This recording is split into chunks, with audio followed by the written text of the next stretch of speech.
ngayon nanonood ka sa video ko na to at pangarap mo maging teacher dito sa Spain, eto na yon.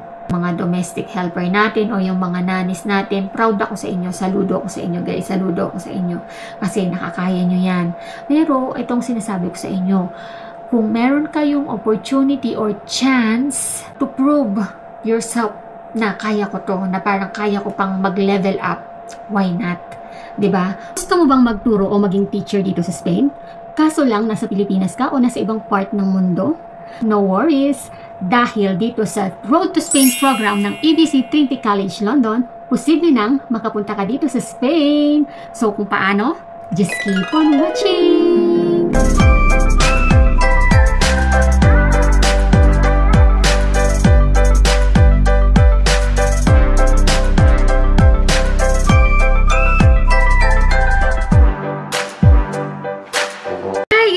Welcome and welcome back again to my YouTube channel. So it's me, Espanyolang. Hello! So for today's video, ayan, ituloy na natin yung ating part 2 ng ating vlog about teaching. Ayan, so I uploaded the video like 1 year ago na, 2024 yata yun. So hindi na siya nasundan guys. And ayun na nga guys, hindi ko akalain na magbabiral yung video na to, and then iba't ibang mga personalidad and sa iba't ibang part ng mundo at dito sa Spain guys, yung mga nagtatanong, mga nag-i-inquire. So ayun, kaya kailangan ko siyang sundan natin yung video na to kasi sasagutin natin yung mga karaniwang mga katanungan nila, ng mga naging tanong nila. So ayun guys, actually guys, ayan, maraming mga nagtatanong kasi syempre gusto din nilang mabago yung buhay nila kagaya ko guys. Kasi sabi ko nga sa inyo, hanggat may opportunity, hanggat may chance na mag-level up, yung career natin, ganyan, why not, diba? Gaya ng lagi ko sinasabi, kung nakaya ko, makakaya nyo din. So ay na nga, bakit nga ba ako naging teacher dito sa Spain? So ay na nga, actually nga, ngayon guys kasi bakasyon, so wala tayong pagtuturo, wala tayong trabaho bilang teacher, pero may mga iilan na mga nagpapa-tutorials, ganyan. By September, magre-resume na ulit yung babalik na ulit yung mga klase, ganyan. And then, yun, marami na naman tayong mga bookings ng mga estudyante na gusto magpa-tutor, and then sa mga iba't ibang mga academies, ganyan, na magkokontrata sa inyo. So, kasi September yung pasukan dito. So, ayun na nga, kasi ngayon is summer, bakasyon, so walang pagtuturo. So, ayun na nga guys. Saan nga ba ako nag-aral? So, ayun guys. Gusto ko lang pong sa inyong i-introduce kung saan ako nag-aral. So, ito yung, guys, yung FB page. Paki-like na lang, and then you can contact them directly sa page na to. So, pwede kayong mag-inquire, pwede kayong magtanong, direct PM, and then yan, sasagot naman po sila guys. Kasi mga mababait naman sila. Pwedeng may nagtatagalog din dyan, and syempre, kailangan i-English yun na din kasi para mas masanay kayo. Kasi ito nga, ang career na to is English teacher, ganyan. Hindi po ako teacher na ang ano ko po dito is English teacher. So, nagtuturo tayo sa mga adults, sa mga young learners, ganyan, and sa mga ibang mga teenager, ganyan, sa mga gustong magpa-tutorials. So, ayun na nga guys, nag-aral ako dito. Ilalagay ko na lang dito yung presyuhan ngayon kasi before nung nag-aral ako, syempre iba yung pricing nila. So ngayon i-update ko na lang, ilalagay ko na lang dito yung price ng kung magkano yung eksakto para hindi ako magkamali ng sabi sa inyo kung magkano eksaktong payment na babayaran ninyo sa course na to. So eto pa guys, meron tayong good news para sa mga nasa Pilipinas. Kasi maraming mga nagtatanong sa akin na nasa Pilipinas. So, meron silang program na tinatawag na Road to Spain program. So, Road to Spain program. Ayan. Ano nga ba tong Road to Spain program na to? So, ayun guys, meron ako ditong sa cellphone ko para hindi ako magkamali ng ibibigay na impormasyon sa inyo.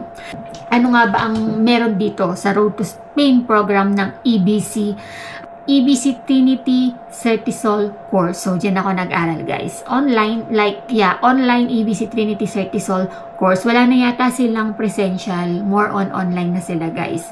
Kaya, ano ba to? So, ay na nga.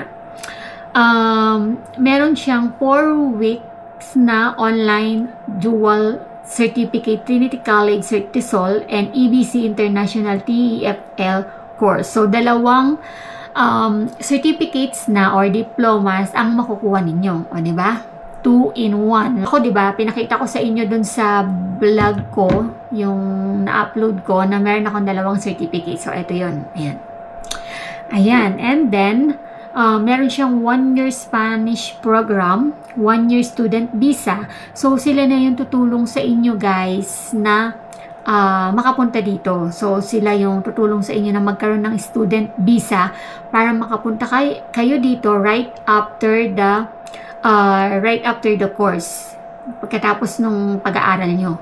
Sila na yung, tutulong sa inyo para sa student visa para makarating kayo dito at makapagturo kayo. So, meron kasi ako, guys, na kilala din na dati kong classmate dito sa online course namin na to kasi nag-aral ako online din, guys, nung pandemic.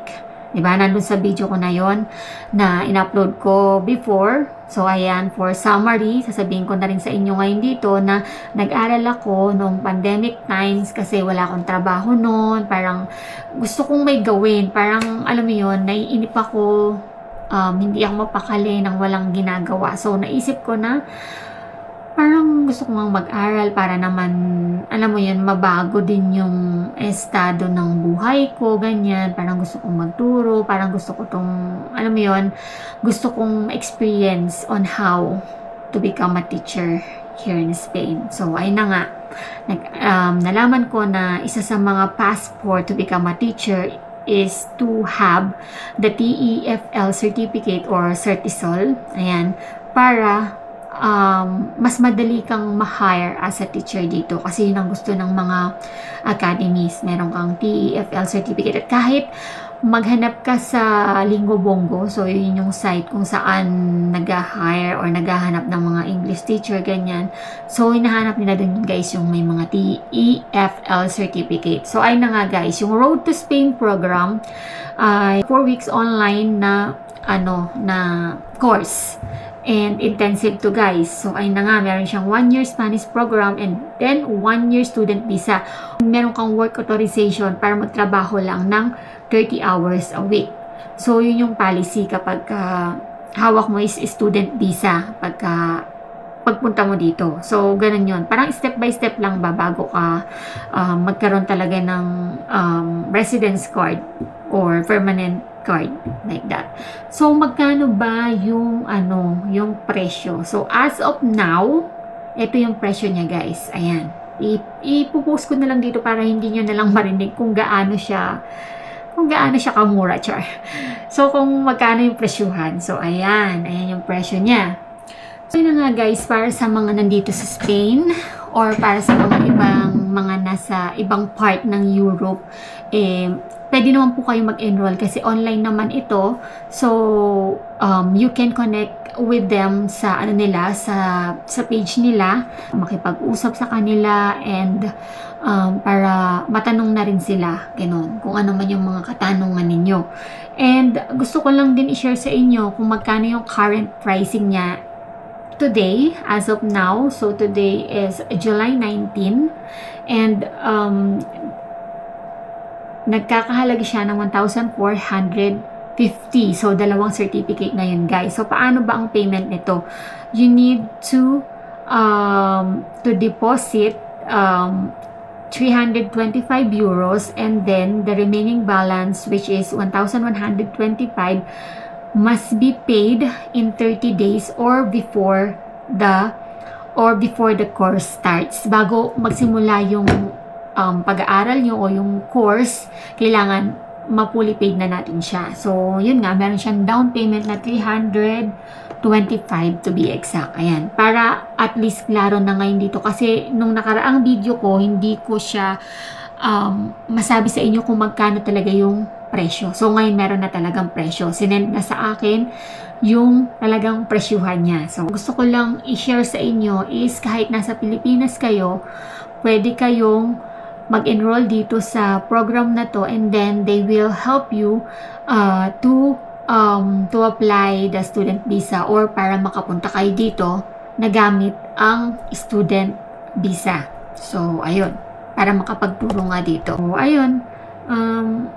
Sa EBC po ako nag-aral, EBC Trinity College London, and then or online EBC Trinity Certisol course. So ayun yung name ng pinasukan ko kasi ang dami talaga nagtatanong, guys.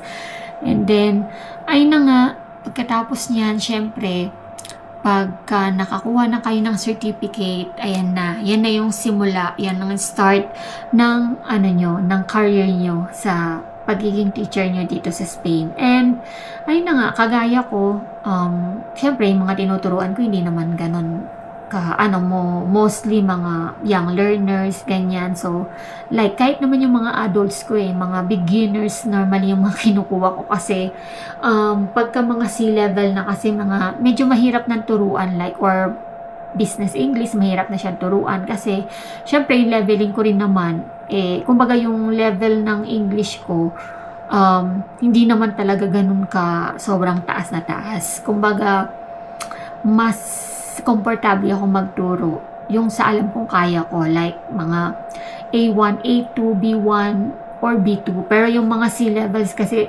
iba na nahihirapan na ako, lalo na mahilig yan makipag-debate, alam mo yon. Kaya mostly mga talagang beginners ang kinukuha kong mga classes. And ayun, yung like yung nouns, pronouns, ganyan, verbs, and then yung mga iba't ibang mga past tense, ganyan, future, and then iba't ibang mga nila. So yun yung mga tinuturo ko, guys, yung mga parang mga basic lang na so kaya hindi naman, although ang lang kasi dito, guys, is yung lesson plan, kailangan araw-araw, syempre may lesson plan ka, and then kailangan araw-araw prepared ka. So, para sa mga matyaga, magpuyat, para sa lesson plan, para sa inyo to. And then, ang lang dito, guys, kung makokontrata kayo sa isang school or sa isang academy na babayaran yung holidays and then yung bakasyon, like kagaya to summer, maswerte ka. Pero kung hindi, like ako, hindi talaga bayad yung summer vacation and then yung mga holidays, yun yung parang pinaka no para sa akin. Parang, oh my God, parang sayang, 'di ba? Hindi nababayaran yung bakasyon ko. Parang pag bakasyon na nga, kailangan kong manap ng ibang work or ng ibang extrahan. Pero kapag ka naman pag may pasok naman, ang sarap lang kasi yung hours or yung oras mo na ginugugol, binabayaran. Like, for example, 10 hours a week. 10 hours in a week. So, 2 hours a day. O di, 10 yon. So, times mo kunwari sa 20. Kunwari, 20 yung bayad sa inyo. Kasi, normalmente, ang bayad is, mababa na yung 17, 20 to 25 euro ang per hour ng teacher. So, kung 20 euro, times mo sa 10, a week, ang mo is 200. Syempre, meron tayong 4 weeks in 1 month. Ayan, 4 weeks in 1. So, times natin siya sa 4. So, meron na tayong 800 sa, lang yan, guys, sa 10 hours na pagtuturo mo. What if, mo pa sa, 20 hours a week. So, kung 20 hours times mo sa 20, 400 times mo sa 4 weeks, 1.6 na, o, diba? 20 hours a week, yun sinasabi. Itong computation ko is 20 hours a week. So, 1.6 na yan, guys, 20 hours yun. So, binabayaran yung oras nyo. And, iba pa yan. So, kung may tutorials ka pa, minsan, ang ino-offer nila is, 15 to 20 euros. So, ako, before, meron akong tutorials na Monday to Friday, and then 2 hours yata ako pag Monday, tapos 2 hours din ako pag, basta kumikita din ako guys ng pinakamababa na yung 300 or 400 ganyan. So, minsan mas pa. So, iba pa yung kinikita mo sa academy or sa school, kung ilang oras man yung tinuturuan mo. So, yun lang yung kagandahan. Kumbaga, depende sa kukontrata sa'yo, depende sa oras na ibibigay sa'yo. Kung marami kang oras, di accept ka lang ng accept, di ba? Kaya, nasa sa'yo yan kung paano mo mas palalakihin yung income mo, yung salary mo as a teacher. So, kasi marami nagtatanong So, ayun lang guys. Basta ang sinasabi ko lang sa inyo, ang mahirap lang dito is yung, like ako, ang masasabi ko lang na nahihirapan ako is yung kailangan kong gumawa ng lesson plan lagi, and then kailangan prepared ako. Like, nung unang pagtuturo ko is nangayaya talaga ako kasi talagang masyado kong sineryoso yung lesson plan. And then, yung kailangan, bago ko pumasok, kailangan magre-review muna ako. Tapos, ang bigat-bigat ng dala ko kasi yung laptops, inadala ko, laptop, mga libro. Alam nyo guys, ito pa, iba't ibang books ang gamit ko sa iba't ibang classes na tinuturuan ko. Meron akong klase ng A1, meron akong klase ng B1, meron akong klase ng B2, ganyan. So, sa bawat class, sa bawat room, iba't ibang mga level nila. So, iba't ibang lesson plan din yung pine-prepare ko. And then, iba't ibang games din yung pine-prepare ko. So, kailangan, aware ka sa mga ganitong bagay na mga gagawin mo or naihahanda mo. Kailangan mo ihanda talaga yung sarili mo. So, ayun na nga. Lalo na sa mga bata, kailangan talagang, energetic ka. Kailangan, you know how to engage with them para, alam mo yun, para matuto sila, para tutok sila sa'yo. Kasi kung hindi, parang hindi sila makikinig. Like, parang babaliwalain ka nila, baliwalain pagtuturo mo. And then kapag wala silang natutunan sa'yo, yung mga magulang magre-reklamo yun. Mag-note yun na, blah blah blah, this teacher is ganito ganyan.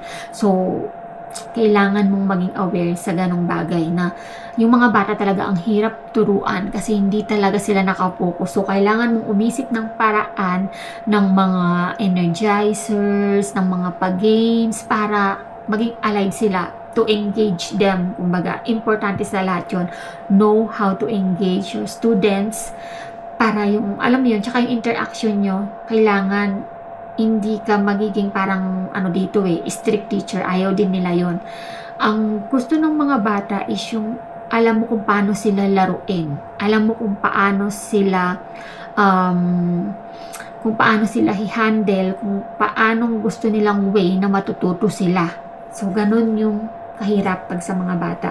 Pero ako naman kasi may mga strategy ako na ginagawa talaga, like kailangan kong bumili ng mga bagay na ikakatuwa nila, na parang, wow, teacher, gato ganyan, yung parang mapapawaw sila. And then right after that, kapag medyo nakuha mo na yung loob nila, dun tutumbok mo na yung dun ka na papasok na parang, okay, let's start, parang ganon, ganyan. So, o kaya minsan kikwentuhan mo muna sila, mga ganong bagay ba. So, a piece of advice lang para sa mga future teachers dito na magiging kagaya ko din na teacher balang araw. So, ayun. And then, ano pa ba? Para sa mga adults naman, like ako, parang mas gusto ko nga yung mas turuan yung mga adults, like yung mga students ko sa El Corte English na mga A1, A2, and then B1, B2 level. So, ayan yung mga normalmente na tinuturuan ko. Kasi, meron akong parang C1 level na, or C2 level. Like, ang hiling nilang makipag-debate. So, binitawan ko yun guys kasi ayokong ma-stress. And then, kasi ang lalalim na ng mga kailangan malalalim na English na minsan, yung mga giyera, pinapasok pa nila sa usapan, tapos makikipag-debate sa'yo, like, alam mo yun, is like nonsense. Kumbaga parang, ayaw nila ng lecture. Ayaw nilang matutunan yung ganito, ganyan. Gusto nila debate. Kumbaga gusto nila more on speaking. Kaya binitawan ko yun kasi ayoko ng stress. So, kaya mas pinili ko yung A1, A2, B1, B2 level ko na mga estudyante, na mga adults ko sa El Corte Inglés. So, ito yung company na nagbabayad dun sa academy na kung saan ako nakakontract. Parang ganun yun. And then, kaya ayun, sa El Corte ako nagtuturo. And, ang babait nila. So, kasi ang akin, ang strategy ko is parang hindi ako magiging parang wag niyo akong ituring na teacher dito, parang ituring niyo ako as a friend lang, para alam niyo yun, yung bond niyo sa isa't isa. Yun, parang ang sarap na pakiramdam kasi mga naka-close ko sila hanggang ngayon, meron kaming communication. Sobrang iba yung feeling na parang magaan yung loob nila sa'yo, na parang, Vanessa, ganito, ganyan. Vanessa, paano yung ganito? Tapos, syempre, ituturo ko sa kanila. Sa abot ng makakaya ko kung paano kung maituturo sa kanila, ganun. So, nagbibigay ako ng matinding explanation. So, isusulat ko siya sa paper para, alam niyo, tas example, and then, magbibigay ako ng some scenario kung paano gagamitin tong sentence na to, mga ganon. So, ayun, kanya-kanyang strategy yan, guys. So, siguro, ang dami ko nang naipaliwanag sa inyo. Ayan, ang dami ko ng mga tips and a piece of advice para sa mga future teachers dito. Ayan, all over the world. Ayan.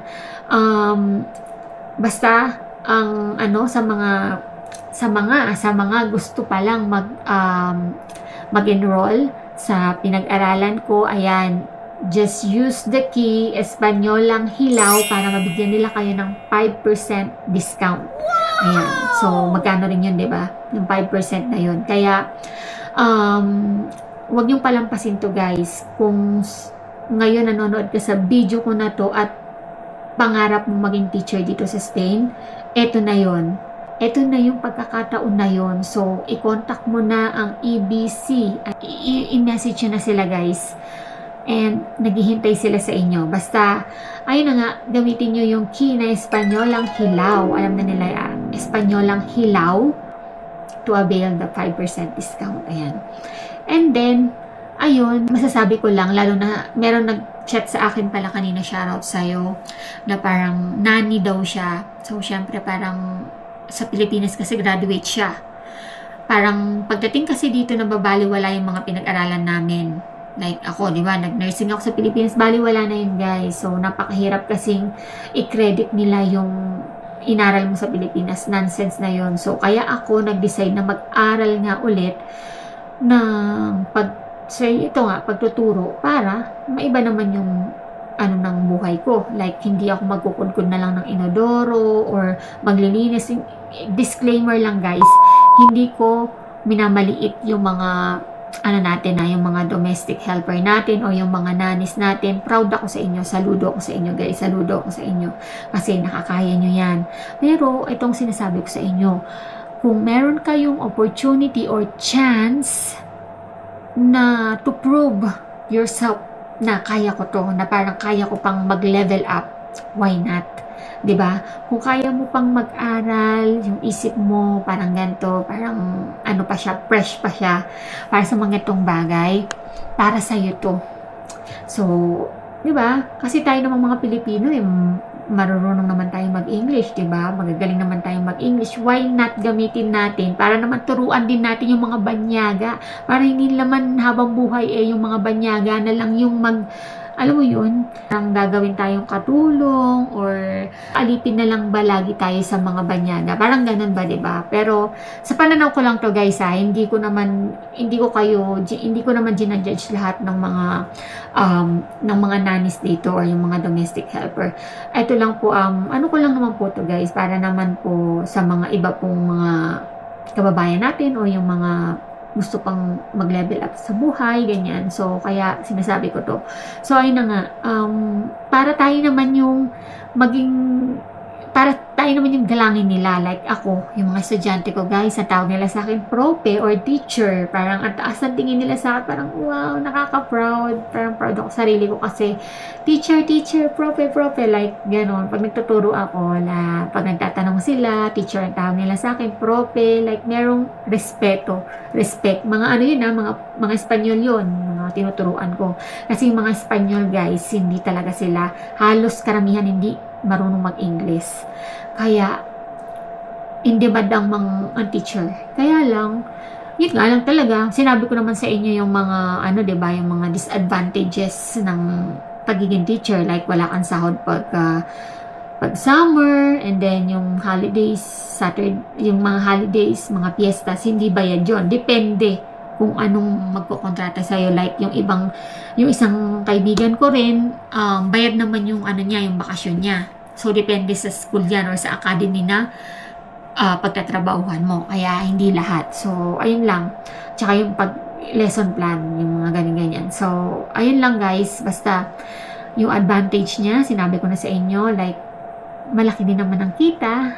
And then, guys, ito pa pala, isa sa disadvantage is kung konti lang yung hours mo ng pagtuturo mo, konti lang din pala yung contribution na iaano nila sa SS na natin dito. So, ako guys, like ako, mababa yung SS na contribution na binabayad nila. Kasi mababa lang yung oras ng tinuturo ko. Kasi yung tutorials ko guys, walang SS yun eh. Binabayaran lang yung SS ko sa academy, like kung saan ako nakakontrata. Pero sa tutorials ko, kasi extra ano ko to, part-time ko to, wala akong SS dito. So, kaya mababa. So, yun, isa sa mga disadvantage yun. But, kikita ka naman ng meal or mas, okay na din, di ba? Kaya ayun, yun lang yung mga at least sinasabi ko sa inyo lahat guys, para hindi kayo ay ganito pala, ganito, ganyan. At least alam nyo yung mga advantage and disadvantages. Pero malay nyo naman, di ba guys, meron kayong matiyampuhan na school na magkukontrata sa inyo from yung like 9 to 5, 9 to 4, ganyan yung talagang horaryo ng ng school. Malay nyo naman, di ba? Kaya swertihan lang talaga yan guys. Depende sa pag-a-applyan nyo at pag na-interview kayo, di ba? Ma-hire kayo dun sa school na yun. So, yun lang guys yung ating isi-share for today's video. Madami-dami na rin akong sinabi. Basta guys, ayan, huwag nyo kalimutan gamitin ang Espanyolang Hilaw kung interesado kayong mag-enroll sa EBC Trinity. Ayan. So, basta guys, chance nyo na to para mag-level up yung buhay nyo guys. Like, diba? Iba kasi yung pakaramdam ng, alam mo yon, like yung mga anak ko, ganyan. Pag tinatanong sa school daw kung anong trabaho, profesora, ganyan. O diba, parang, ang galing naman kasi parang, parang profesora is parang, very, yung bang professional, ganyan, diba? Kumbaga parang, lang, ang sarap lang sa pakaramdam, diba? Sobrang proud ako sa sarili ko na ganun sila. Parang alam ko din na proud din sila na teacher yung mami nila. So, ayun lang guys, yung masashare ko sa inyo. And sana, kung meron kayong mga katanungan pa guys, i-message nyo lang ako sa Espanyolang Hilaw or sa aking main account na Vanessa Salmo. So, ito yun guys. And then, sa YouTube channel ko, pwede rin kayong, sa email address ko, you can email me anytime. So, kung hindi man ako nakakapag-reply, si busy ang ate mo girl. Ayan, kasi marami tayong mga sideline sa buhay. Kasi, alam mo naman, tatlo yung ating Janaki, so kailangan nating magsikap. Kasi, pag ganitong summer talaga, wala akong option na para magturo kasi bakasyon. And meron namang bakasyon na pagtuturo like yung mga kampamento tinatawag, pero hindi ako pwede kasi minsan outside Spain yun, in 1 month yun. Malaking sahod guys, 2,000 nga kaso lang hindi ko pwedeng tanggapin kasi syempre may mga bata tayo and ayoko naman palayo kasi malayo talaga yung mga kampamento. So yun lang guys, mag-upload ako guys ng mga short videos or ng mga reels sa aking page. So, yun lang guys. Thank you so much for watching and see you on my next vlog. Bye!